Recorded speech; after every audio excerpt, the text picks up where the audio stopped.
how I got over, how I got over. My soul looks back and wonder how I got over. Either save me or kill me.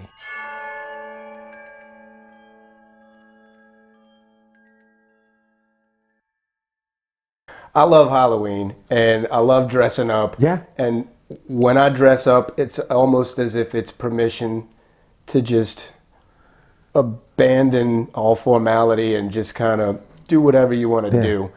Did did the Sheik persona did it take on a life of its own? Were you a different person on stage than you were To answer off? that first and foremost, I probably should have had therapy back then Okay. because it carried over into every aspect of my personal life too. And see, I have no filters. You can ask me anything, and as you see on Facebook and social media, I tell it all. I have no secrets. I've always been like that because you really can't hide from the cosmos. And people know your past and like that. Sure. But even sexually, people would want to sleep with the The sheik. Sheik. And so I take everything else off except I go for no, keep the scarves on. Fantastic. Yeah, it's like, and then I would look in the mirror sometimes and go, okay. Yeah, it's I'm working. cool with that. I need the love and the physicality of Sure. closeness, but that really psychologically did do some things to me that I had to work out later on in my life. I would think it kind of posed as a difficult hurdle. What was once a coat of armor, maybe, became a Yeah. difficult hurdle. Exactly. Yeah. And then trying to sleep with a knot, Sure. on the pillow after you botched yourself was not exactly. So I sleep to this day on my side. Right. And I don't wear the scarves to bed. That's funny. But yeah, it's psychologically, socially, economically it became, the symbol of the band. Sure. The scarf itself.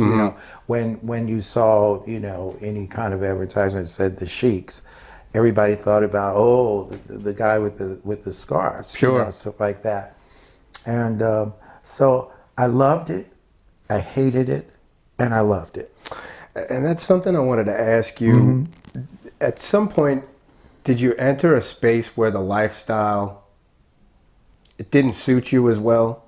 Because you had taken on a persona and y'all were gigging a lot, and I would imagine at some point it started to outpace you, or you just felt like it was the wrong direction to be heading in. First of all, I want to compliment you on that outpace me because that is so intuitive as to what it did. But it was my fault. I can't blame my band members. I can't blame really the times, and it was a combination of that, but really it was Michael O'Hara. I had gone so far beyond my home training and the things that were instilled in me as a child. Values. The values, I debauched myself. I was a cocaine addict. I used to drink, upwards of 16 shots of Jack Daniel Black with water chaser. I could never do, coke or anything. The water, plus, Quaaludes, they Sure. don't really do that anymore, but they've substituted it with something else. I was a skunk. I really went so far. Now, I told you, and I want to tell your audience, I'm basically an old hippie from St. Louis, coming from shall we say, a Black Baptist religious family. Even though a lot of my family were Catholics, on and on and on, or Church of God in Christ, but the core of that was the teachings of my parents in the Black Baptist Church. I come from a very rich history of, gospel singers. Professor Thomas Dorsey, who wrote "Precious Lord, Take My Hand," and 200 or more other all-time gospel, icon songs. I knew Mahalia Jackson. I used to sit in her lap. My grandmother used to make her robes. Wow. I was trained by, Clara Ward, all these great gospel singers and acts and stuff, Mighty Clouds of Joy, they would all come through our churches, There, to date, there have been over, I don't know, maybe 500 ministers, pastors, evangelists, saints, bishops, missionaries. So I came from all of that. And I'm really glad that I did, because now I'm back to the core of that, in a sense, in my my belief system, and how I live my life. But to continue to answer your question, yes, I got so far away from that, I lived in a commune, I lived in an ashram. I really went far away from the core of my training.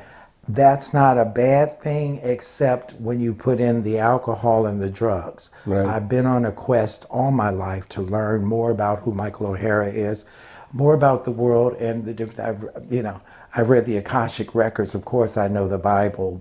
I'm also a minister, an ordained minister, and I've had churches and stuff like that. But now, for the last 20 some odd years, I'm just Michael O'Hara, a servant of God. I have no judgments. Excuse me for clearing my throat. I have no judgments over anybody, gay, straight, lesbian, whatever. Any religious sect, as far as I'm concerned, as long as you believe in a higher power, I don't have no problem with it. Sure. But if you don't, I don't have any problem with you either, because I believe in everyone's inalienable rights to believe, worship, not worship. Sure. Because my favorite slogan for myself to the world is, you be you and I'll be me. You see, as long as it's not violent towards me or other people. Sure. Because that's where my hippieism comes in. I'm definitely peace and love. Yeah. Especially these days in a world that is so psychotic and you need a little bit more of that. It's just, we're all human beings. That's the generic equivalent of the common denominator for me. I respect you. I love you, my brother, for you being exactly who you are. That's very important to me, that people can be themselves without hurting each other. Yeah. There is that line of demarcation between us being who we are and doing the things that we feel we must do in our lives and to be happy and to be productive. But when you start hurting others, Sure. that's where I draw the line.